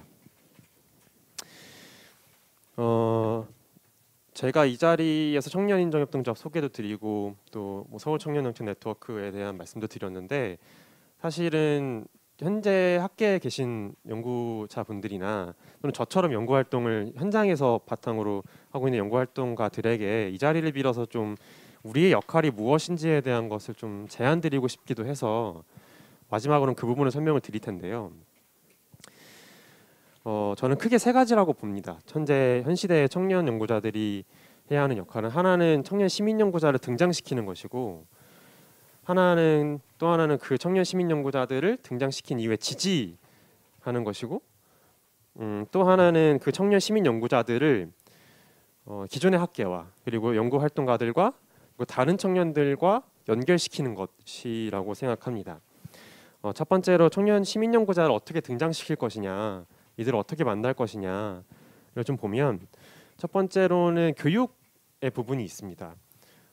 여기서 말하는 교육이라고 하는 것이 제 발제문에 괄호 쳐서 이걸 어떻게 정의 내릴까 고민했었는데, 단순히 에듀케이션이라고 하기에는 의미가 정확하진 않더라고요. 그래서 저는 이제 가이던스라고 표기를 해놨는데, 에듀케이션이라고 하면 단순히 어떠한 기존의 정보를 습득하고 활용하고 있는 한 주체가 다른 주체에게 그 정보를 전달하는 것, 그 이상도 아닐 수 있다고 생각하는데요. 제가 제안드리는 바는 현재 청년 연구자들은 청년 시민에게 오히려 더 안내자의 역할을 해야 되지 않느냐. 연구가 무엇인지, 그리고 어떻게 하면 이 연구 활동을 지속해 나갈 수 있고 좀 시도해 볼 수 있는지를, 이러한 관련된 정보들을 단순히 전달하는 것을 넘어서서 주체적으로 현재 청년 연구자들이 좀 끌어가면서 안내하는 가이드의 역할을 해야 되지 않냐라고 하는 좀 의식이 있고요. 두 번째는 사건 이벤트인데요. 이거는 사례로 보시면 가장 이해가 빠르실 것 같아요. 서울 청년 정책 네트워크가 아까 말씀드렸다시피 분과별 정책 제안, 그리고 서울 청년 주간 운영, 또 오늘 이런 자리 같은 서울 청년 학회 같은 여러 가지의 이벤트를 지금 지난 8년간 꾸준히 열었고요. 이것의 가장 큰 의의는 무엇이냐면 그 과정에서 청년 활동가들을 비가시화되어 있던 청년 활동가들을 수면 위로 꾸준히 끌어올려줬다는 것에 가장 큰 의의가 있습니다. 그 청년 활동가들이 분야는 다릅니다. 누군가는 정책에 관심이 있고요, 누군가는 연구에 관심이 있고요, 누군가는 시민사회 단체와 함께하는 움직임에 관심이 있고요, 또는 그 단체에 직접 들어가서 현장 활동가로 뛰는 것에도 관심이 있습니다. 사실 분야를 막론하고 서울 청년정책 네트워크는 이렇게 꾸준하게 청년 시민과 조우하는 이벤트를 만들어 왔는데, 이 이벤트가 정말 중요한 것은 사건이 없으면 계기도 없고요, 계기가 없으면 시도도 없고, 그 시도가 없으면 결과물도 사실은 없다는 것이 제가 생각하는 가장 좀 중요한 이유이고요. 현재 청년 연구자들도 청년 시민들을 만나기 위해서 이러한 이벤트들을 꾸준히 열어야 하지 않냐라고 하는 좀 제안을 드리고, 그 무게감에 대해서 만약에 질문하신다면 저는 서울 청년 학회보다 더 가벼워야 한다고 생각합니다. 개인적으로는. 왜냐하면 지금 현재 진행되고 있는 세션의 발제자분들을 보면 저만 해도 연구 활동가 입장에서 보기만 해도 굉장히 압박감이 있어요. 무슨 대학교, 무슨 대학원, 무슨 학과 박사 분들이 많이 오셔서 연구를 이제 발제하시는데, 청년 시민 연구자 입장에서는 너무 어렵죠. 너무 멉니다. 너무 멀리 느껴져요. 상당히 불친절합니다. 사실은 이런 학회에 사실은 와서 습득해 나갈 만한 정보라던가 네트워크도 사실 많지 않아요. 그런 문제의식을 좀 공유해 드리고요. 그 다음으로는 지지하기인데요. 청년 시민 연구자, 이거는 간단합니다. 좀 정리를 좀 빠르게 해드릴게요. 일단은 좀 안정적으로 청년 시민 연구자들의 활동을 지지할 수 있는 플랫폼을 운영하자라고 하는 좀 생각을 가지고 있고요. 그것은 지역을 베이스로 저는 하고 있지만 서울 전체로 봐도 무방하다라고 생각을 하고, 좀 마지막으로는 오늘 주제에 맞는 연결망인데 네트워크예요. 저는 아까 말씀드렸다시피 청년 시민 연구자들끼리 이제 연결시키는 네트워크가 있어야 한다고 생각하고, 동료가 필요하니까요. 우리 언제나. 그리고 오늘 이 자리와 같이 좀 모여 있는 청년 연구자들, 학계에서 연구하시는 연구자분들과 청년 시민 연구자들을 좀 연결할 수 있는 기회들과 좀 관계들이 많아졌으면 좋겠다. 오늘은 그렇게 좀 제안을 드리고요. 좀 시간이 좀 오버돼 가지고 저는 여기에서 마무리를 하도록 하겠습니다. 감사합니다. 네, 수고하셨습니다. 청년인동조합의 김태환 선생님이셨는데, 그러니까 청년 시민 연구자라는 존재, 그러니까 어떻게 보면 좀 새롭고 낯선 개념인데요. 청년들 가운데에서 지역과 또 이 학문회장, 소위 그 학회에 있지 않은 청년들 가운데에서 연구자로서의 지향을 가지고 있고, 또 그런 연구 활동을 하고 싶은 그런 청년들을 이제 가리키는 말인 것 같습니다. 그런 청년 시민과 어떻게 기존의 학회나 또 학문적 단련과 제도 자체를 이제 기성의 장에서 받고 있는 사람들과 연결될 수 있는가, 청년과 시민이라는 키워드로 이런 점을 제기를 해주신 것 같습니다. 세 팀의 발제를 다 들었는데요. 지금부터는 뭐 시간이 그렇게 많지는 않네요. 한 20분 정도 쓸 수 있을 것 같은데, 자유롭게 오늘 나온 이야기들에 대해서 서로 토론하는 시간을 가져보도록 하겠습니다. 여기 지금 댓글창에는 제가 한번 정리를 해보도록 하고요. 혹시 제가 보는 사이에 여기 발제하신 분들 가운데 서로에게 질문한다든지 또는 궁금한 점이 있으시면 이야기를 먼저 해보면 어떨까 싶습니다. 네, 최민진 선생님. 네, 저 김태한 선생님께 여쭤보고 싶은 게 있는데요. 그 연구와 활동의 관계를 어떻게 생각하시는지 궁금해요. 그러니까 시민분들이 시민 연구자가 되고 싶어 하시는 그런 분들이 자신의 활동을 연구라는 방법론을 사용해서 하고 싶어 하고 이제 뭔가 청년 연구자들이 그거를 뭐 지지하고 해야 된다고 말씀하셨는데 저도 되게 동의하고 그런데 그러니까 어쨌든 이 부분에서는 연구와 활동을 조금 다르게 보고 계신 거잖아요. 그런데 이 근데 이제 연구와 활동에 또 장벽을 또 낮춰야 된다는 말씀을 동시에 하고 계신 것 같아서 그게 어떻게 다르게 이해하고 계신지? 네. 네, 저는 그 차이점을 보통 인식할 때는 현장에서 활동하는 활동가로서 연구 활동가라고 하는 그 단어에 그것이 맞는 어휘인가 단어인가에서 좀 출발하는 것 같아요. 왜 이런 고민을 하게 되냐면 현장에서 활동하게 되면 저는 저 스스로를 소개할 때 연구 활동가라고 소개합니다. 왜냐하면 연구와 활동이 다르다고 느껴서. 무엇이 다르냐? 활동이라고 한다면은 그 현장에서 사람들을 만나면서 다른 방법을 그러니까 연구라고 하는 방법론 말고 다른 방법론을 통해서 내가 원하는 모습들을 만들어 나간다라고 하는 걸 간단히 말씀드리면 그런 거라고 인식이 다가오고요. 그러면은 연구 활동 말고 뭐 시민사회 활동도 있고 무슨 활동도 있지 않냐라고 했을 때 현장에서는 그런 어휘를 사실 구분해서 사용하지는 않습니다. 잘 활동이라고 하면 퉁쳐져요 대체로. 예, 큰 활동이라고 하는 범위 안에 연구라고 하는 것이 있기는 하나 또 다른 인식으로는 활동이라고 하는 활동가예요라고 소개하면 연구라고 하는 것 자체가 떠오르지가 않습니다 머릿속에. 연구자는 연구자고요, 활동가는 활동가예요. 예, 현재 청년 활동장 안에서도 대체로 청년 활동가들을 만나면 그러한 인식이 기본으로 되어 있고요. 네, 그러니까 저는 연구와 활동에 대한 명확한 정의를 제가 직접 내리기는 좀 어려울 것 같아요. 그러나 현장 활동가로서는 어떤 인식 체계가 그렇게 지금 이미 세팅이 되어 있다. 예, 그래서 보통 시민들이 느끼기에 활동은 아주 친절하고 아주 좀 가깝고 언제든지 시도할 수 있는 것이라고 느껴진다면 연구해 보실래요라고 했을 때 대단히 좀 그거는 대학원생들이 하는 거 아니에요? 전문성이 있어야 하는 거 아니에요? 뭐 학계에 뭔가 뭐 연결되어야 되는 거 아니에요? 학회 같은 것도 해야 되는 거 아니에요?라고 인식된다는 차원에서 인식론의 차원에서 저는 굉장히 좀 구별 지어야 된다. 예, 그 정도의 생각을 좀 가지고는 있습니다. 네. 네.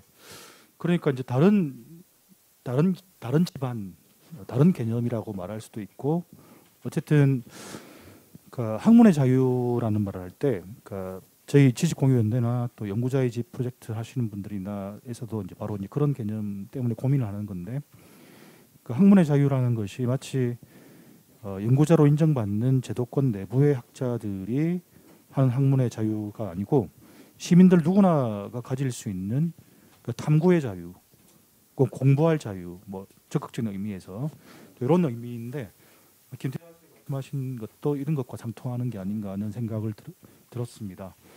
네, 혹시 또 다른 지금 여기 보니까 이제 우리 유튜브 댓글창에는 그 직접적인 질문이라기보다도 이제 감상과 코멘트 같은 것도 올라오고 있는데, 네, 좀 더 직접적인 질문이 나오면 한번 받아보기로 하고, 여기 앉아 계신 패널들 가운데에서 또 다른 패널이나 한테 뭐 코멘트나 혹시 질문할 내용이 있으신 분 있어요? 네, 김주 선생님. 기억니은 콜렉티브에 이제 뭐 궁금한 점 같은 거를 좀 여쭤보고 싶은데 이제 그 원고를 좀 일찍 보내주셔가지고 일찍 읽어봤거든요. 근데 넓은 범위에서의 이 그룹에 지향하는 바가 이제 논문이 아닌 방식으로 사회학을 하기인데 이제 이런 것들이 이제 구체적으로 어떤 형태로 좀 어떤 형태의 활동으로 좀 될 수 있는지 혹시 시도하신 사례가 있는지, 그리고 또 그런 것들을 하는 어떤 맥락들이 예컨대 이제 여기 청년 인정협동조합에서 말씀을 하셨던 것처럼 이제 어떤 연구자로 인정받는 어떤 학문 내부의 장을 넘어서기 위한 어떤 그런 기획들 중에 하나일지 그러니까 이런 게 좀 궁금했는데 그래서 저는 이제 저희 그룹도 보통 다들 이제 복수의 정체성들을 가지고 있기 때문에 좀 각자가 생각하는 이런 위치성들이 다 다르겠지만 그렇다고 해서 이제 뭐 제도와의 어떤 그러니까 혹은 학문장이라고 하는 혹은 연구자 제도와의 관계성을 완벽하게 끊어낸 상태는 아니거든요. 그거랑 같이 이제 하고 있는데 저는 좀 궁금한 게 그 사회학에 대해서 되게 많이 냉소를 하시고 또 부끄러움도 느끼고 약간 이러는데 만약에 우리가 어쨌든 연구자라는 정체성 혹은 뭐 그런 어떤 지향점을 가지고 있을 때 동시에 그 장에서 이슈 메이킹을 하면서도 이야기를 해볼 수 있지 않을까라는 생각이 좀 들었어요. 어려운 일이지만 그런 점에서 역설적으로 약간 학문적 글쓰기나 논문 쓰기를 기억니은 콜렉티브가 이제 의도적으로 벗어나려고 하시는 것 같지만 이게 오히려 자기 본인들이 하고 싶었던 이야기를 좀 논문으로 같이 기획을 해볼 수도 있지 않을까 그런 생각이 들었던 게 왜냐하면 학계에서는 우리 같은 것들이 우리 같은 이런 모임들이 만들어진 맥락을 아무도 이야기하지 않기 때문이죠. 그리고 이거는 학교 안의 네트워크나 문화가 부재한다는 게 사실 대학원생의 생존 조건의 문제이기도 하고 제도화된 학문의 어떤 물질적인 차원의 문제이기도 하고 저는 이런 것들을 탐색하는 거는 사회학적인 문제의식인 것 같아요. 그런 생각이 들어서 좀 이런 부분에 대해서 뭐 앞으로 어떤 식으로 글쓰기를 하고 싶으신지 좀 이런 생각을 들어보고 싶습니다. 네, 어떤 분이 답하실래요?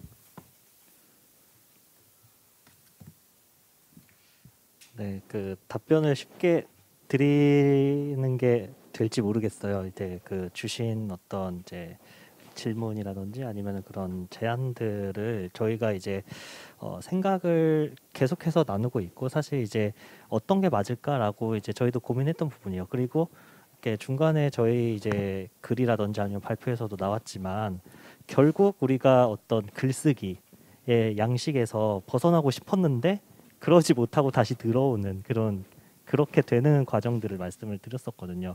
그래서 말씀해주신 것처럼 어떤 그 학문이라는 장 이제 연구자들이 모여 있는 학교나 이제 그 제도 안에서 어떤 대안적인 실천을 지금 이제 신문연은 그걸 하고 계신 거고 제가 생각하기에는 어떤 대안적인 장을 만들고 계신 것 같아요. 근데 이제 저희는 일단 출발의 좀 지향이 달랐던 게 그런 이제 어쨌든 그것도 이렇게 또 마지막 발표에서도 해주셨지만 하나의 이제 멀리서 보면은 그것도 하나의 그냥 연구나 학문이라는 장 안에서 드러나는 거잖아요. 근데 이제 저희가 좀 고민을 했던 거는 우리가 현장이라고 하는 이제 사회나 세상이라고 하는 저기에 어떻게 우리가 들어갈 수 있지? 우리가 아무리 글을 써도 저 사람들 읽지도 않고 우리의 이야기는 점점 이게 벽에 가로막혀 가는 것 같은데 그걸 어떻게 해야 하지?라는 이제 질문에서 시작을 하게 된 것 같아서 그래서 이제 마지막 부분에서 말씀드렸지만 그래도 우리가 좀 가깝게 그리고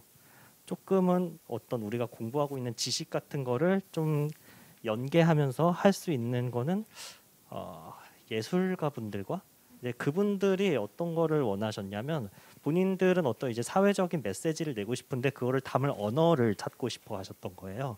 근데 그거는 저희가 어떻게 또 이야기해 볼 수 있지 않을까 이제 그런 지점으로 좀 이야기가 됐던 것이고요. 그래서 물론 말씀해 주셨던 것처럼 그리고 저희 각자가 또 이제 또 학교에 소속돼 있는 일종의 이제 또 연구를 계속 해 나갈 사람들이기 때문에 말씀하셨던 것처럼 이 장 안에서의 어떤 문제 그리고 우리의 어떤 위기 한계 이런 것들을 뭐 각자가 또 이제 그 지향이라든지 아니면 관심 안에서 할 수도 있을 것 같은데 일단 저희가 모인 그 기억니은 콜렉티브는 넘어서 어떻게 세상과 이제 이야기할 수 있을까가 이제 그 의식이었던 것 같아요. 네, 감사합니다.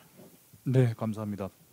여기 유튜브 댓글창에 올라온 글을 보니까 두 가지 이야기가 크게 나와 있는 것 같습니다. 그러니까 뭐 그 감상도 써주시고 또 신촌 문화연구정치 그룹에 대한 이야기 또 대학원생 협동조합을 위시한 그 연구자 네트워크 또 문과 인과를 넘는 네트워크의 가능성과 의미에 대한 말씀도 해주셨는데요.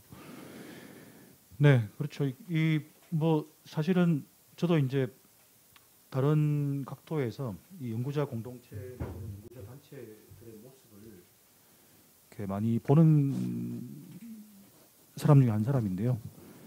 뭐 길게는 한 30년이 넘는 역사를 가지고 있는 민교협 같은 단체도 있고 또 이제 한 2년 정도의 역사를 가지고 있지만 매우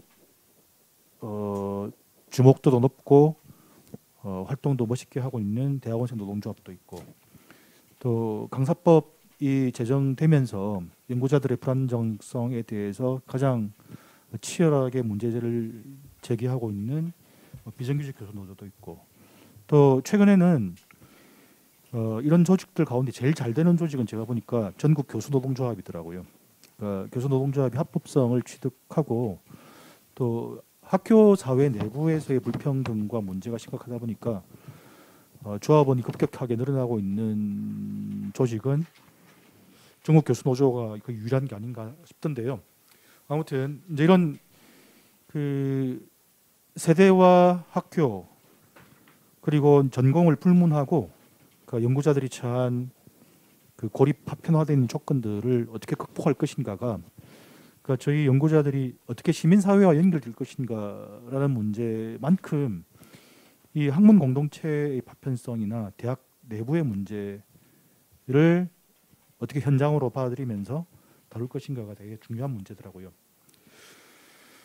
네, 그래서 이런 문제를 이제 자연스럽게 또 이렇게 또 뭐랄까요 새로운 연구자로서의 삶을 시작하고 또 연구 공동체를 만드는 분들을 만나니까 자연스럽게 떠오르는데요. 혹시 또 다른 질문이나 이야기하고 싶으신 게 있으신 분? 다양한 주제들이 나오고 있는데요. 네. 제가 한마디 덧붙이고 싶은 게 있는데요. 사실 저희 네 사람의 입장을 전부 다 고려한 답변은 아니라서 제 개인의 답변일 수 있을 것 같긴 한데요. 저희는 좀 약간 그런 차이에 대한 고려를 상당히 하려고 노력하는 편이기 때문에 네, 근데 제 생각에는 사실 저희가 하려는 작업은 뭐 아까 국부님께서 말씀하셨던 것처럼 어떤 새로 뭐 문화예술가들과의 협업을 통해서 뭔가 새로운 걸 해보는 시도일 수도 있는데 다른 한편으로는 아까 태연님께서 말씀해주신 것처럼 결국은 저희를 넘어서 어떻게 세상과 화해할 것인가, 어떻게 세상의 얘기들을 우리들의 방식으로 언어화할 것인가의 문제인 거라고 저희는 생각하고 있다고 저는 개인적으로 생각하고 있고요. 그래서 사실 제 개인적인 생각으로는 결국 태연님께서 말씀하시는 청년 시민 연구자들과의 만남을 저희는 오히려 더 기대하고 있는 것 같다는 생각이 듭니다. 그래서 그 기존의 논문이라는 형식이 굉장히 딱딱하고 그럴 수밖에 없는데 그런 것들을 넘어서려면 결국은 그 언어를 조금은 탈피해 볼 필요가 있다라는 생각이 제 개인에게는 있는 거고 그런 것들을 그 다른 사람들과의 여러 생각 공유라던가 체험 공유 뭐 이런 식으로 같이 한다면은 하나의 또 새로운 연구로서의 뭔가 탄생할 수 있지 않을까라는 기대를 조금이나마 하고 있고요. 그런 의미에서 모두가 다 같이 어떤 주제에 대해서 얘기할 수 있는 그런 공동의 장이 우선은 좀 더 많이 마련될 필요가 있지 않나라는 그런 생각을 하고 있습니다. 네. 덧붙인 말씀이시죠? 네. 그 첨언에 대한 첨언인데요. 그 기영리형 콜렉티브 제 발제해 주셨을 때 그 예술가들과의 연결에 대한 이야기를 해주셔서 저는 굉장히 좀 놀랐던 건 실제로 저도 평소에 그렇게 많이 현장에서 봐오고 있고 생각하고 있는 건 청년 연구자들과 가장 연결의 가능성이 높다고 생각하는 것이 저는 청년 예술가들인 것 같아요. 왜냐하면 연구자들과 예술가들 사이에 어떤 공통적으로 공유하는 특성들이 있는데 한마디로 그거를 좀 정리하자면 자기 자신에 대해서 많이 궁금해하고요. 자기 자신을 둘러싸는 세상에 대해서 되게 궁금해합니다. 자꾸 질문을 던져요. 누군가는 답을 먼저 내리는데 연구자들과 예술가들은 질문을 던지는 행위 자체를 대단히 중요시 여깁니다. 그러나 아까 이제 설명해 주셨던 언어를 찾고 있었다라고 하는데 저는 연구자들의 언어는 그 질문을 던지는 언어는 글이라고 생각하고요. 논리와 글인 것 같고 예술가들은 자신만의 독특한 표현 방식이 따로 있는 것 같아요. 뭐 미술이면 미술, 음악이면 음악, 뭐 어떠한 쇼잉 어떤 몸짓이면 몸짓 같은 걸로 세상에 대한 궁금증을 좀 이제 다른 이들에게 전파하는 것 같고요. 저는 그런 공통적인 특성에 기반해서 앞으로 기흥리온 콜렉티브도 문화예술 이제 청년들과 함께 조금 더 많은 프로젝트를 진행해 보시면 그 경험들이 좀 축적되면서 더 많은 청년 시민 연구자들과 함께 좀 조우할 수 있지 않을까, 예, 그런 좀 생각이 좀 드는 것 같습니다. 네. 네, 그 김태환 선생님이 먼저 답변하시고 또 김주수 선생님이 답변해 보시면 좋을 것 같은데 제가 유튜브에 올라온 질문 하나를 그대로 읽어보겠습니다. 송혜현이란 분이 올리신 건데요. 각자 입장에서 연구를 함에 있어서 연구 방법론은 어떤 방식으로 이루어져야 한다고 생각하시는지 궁금합니다. 연구를 통상 인정하는 연구로서 보기 위해 방법론을 무시할 수 없는데 대안적 실천이 가능하고 학교의 권위 또는 학위나 학계라는 경험 없는 청년에게도 연구 실천이 가능하려면 연구 방법을 어떻게 바라봐야 될까요? 이제 무슨 뜻인지 이해됩니다, 그죠? 그러니까 실제로 아까 저는 그 기억니은 콜렉티브에서 제기한 JJS 진정성 이런 말 약간 그 놀라기도 했던 것이 그 JJS라는 것은 물론 진정성에는 원래 이제 이 재규적인 성찰적인 그런 것이긴 하지만 어쨌든 이 제도에 속해 있는 연구자들은 제도의 권위나 제도의 인정을 얻기 위한 또 거기서 만들어 놓았던 문턱을 넘기 위한 훈련을 받는 게 되게 중요하고 또 그것을 얻는 것이 JJS의 한 부분으로 개체화되는 과정을 밟을 수밖에 없잖아요. 네, 이런 문제가 있는데 근데 이제 김태환 선생님께 제기하신 문제는 상당히 다른 각도에서 이 문제를 바라볼 것을 말씀하신 것 같아요. 네. 그 학계의 JJS에 대해 저는 오늘 사실 이 자리에 와서 처음 들어봤습니다. 그런 용어 자체를 용어라고 해야 될까요? 처음 들어봤는데 그 실천 현장의 JJS라고 한다면 그 제 버전으로 좀 말씀드리자면 청년 활동가들이 청년 시민을 마주할 때 정말 이 사람들의 존재 있는 그대로 자체로 인정하고 조우하는가, 만나고 있는가가 그 진정성의 가장 큰 차원인 것 같아요. 네. 그리고 그 진정성이 청년 활동가들에게는 예를 들면 행사 기획이라던가 프로그램 진행이라던가 그런 아주 디테일하고 세밀한 부분에서 다 드러나게끔 되어 있거든요. 예를 들면 프로그램 하나 진행하고 나서 나중에 참가자들의 피드백을 받아보면 이런 배려가 부족했다라던가 내가 내가 무엇을 하고 싶었는데 하지 못하게 막았다던가 이런 피드백들이 자주 올 때가 있습니다. 그러면 청년 활동가들은 굉장히 뼈아프게 받아들이고 내가 진정성 있게 이것에 임하지 못했구나를 이야기하게 되는데 처음 질문하셨던 걸로 이제 좀 집중해 보자면 저도 사실은 이 질문을 지금 막 던지기 시작한 거예요. 제가 이제 발제했던 내용도 그렇고 연결돼서 어떻게 하면 청년 시민이 기존의 학계 말고도 그 높은 벽 말고도 좀 현장에서 실천할 수 있을까 연구 방법을 어떻게 바라봐야 하느냐 하는 것도 저는 이 연구 방법에 대한 고민이 사실 요즘은 하고 있습니다만 제가 가지고 있는 가장 큰 문제의식은 그 이전에 어떻게 먹고 살 것인가에 대한 문제가 사실 좀 큰 것 같아요. 네. 누군가에게서부터 나의 연구 방법을 인정받고 다른 사람들에게서 어떤 호응을 끌어낼까 보다 내가 이 연구를 진행하고 유지하기 위한 그 방법이 선행되지 않으면 아무리 내가 진지한 태도로 세상을 바꾸고 싶은 연구를 진행하더라도 그것이 학계든 시민 연구자든지 간에 저는 사실 되게 무효하다라고 생각하고 그래서 좀 먼저 집중했으면 하는 거는 청년 연구자들도 마찬가지고 청년 시민들도 마찬가지고 어떻게 하면은 되게 좀 노골적인 언어긴 합니다만 먹고 사는 것을 해결하면서 동시에 내가 하고 싶어하는 연구를 더 가까이 시도해 볼 수 있을까 유지할 수 있을까가 될 것 같습니다. 저는 제가 가지고 있는 문제의식은 좀 그런 쪽에 좀 포커스가 맞춰져 있어요. 네, 감사합니다. 저 시간이 별로 없어서 김지수 선생님 간단하게 한번. 저는 그 방법론에 대한 질문에 을 가지고 그것만 이제 좀 답변을 드리자면은 저희 신문연에서 방학 때 여는 세미나 중에 방법론 세미나가 있어요. 저희가 뭐 통계든 아니면은 뭐 질적 방법론이든 이런 거를 가지고 와서 학교에 다니고 있거나 혹은 다니지 않는 사람들을 모두 대상으로 그거를 하는 건데, 저는 방법론이라는 게 물론 이제 방법론을 학교에서 보통 대학 강의에서만 들리고 이거를 다 뭔가 엄밀하고 엄격해야 되고 뭔가 굉장히 그런 것들인 것 같지만, 사실 방법론은 그 세상을 바라보고 분석하는 하나의 시각이라고 생각이 돼서, 그래서 그 방법론을 이제 거기서 강의를 하고 같이 배운다는 거는 세상을 약간 가로 세로 분석할 수 있는 어떤 도구의 세트를 같이 지어준다는 이야기일 수가 있을 것 같고, 그리고 뭐 내가 똑같이 연구를 하더라도 내가 현장에 가서 직접 얘기를 드릴 것인가, 아니면 그런 얘기가 나온 책이나 뭐 기사들을 보고 분석할 것인가, 아니면 그거를 위해서 이제 누군가 한 명을 잡아서 이제 그분의 생애를 주의 깊게 들을 것인가,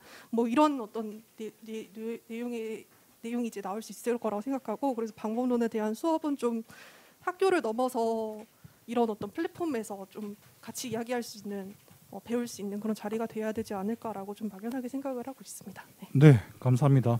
예, 시간이 짧은 관계로 이제 마무리를 해야 될 시점이 왔는데요. 서로 지향이나 또 성격이 다른 세 모임에서 나와서 각자가 생각하는 연구가 무엇이고 연구자로서의 삶이 무엇인가에 대해서 재밌는 이야기를 많이 들었습니다.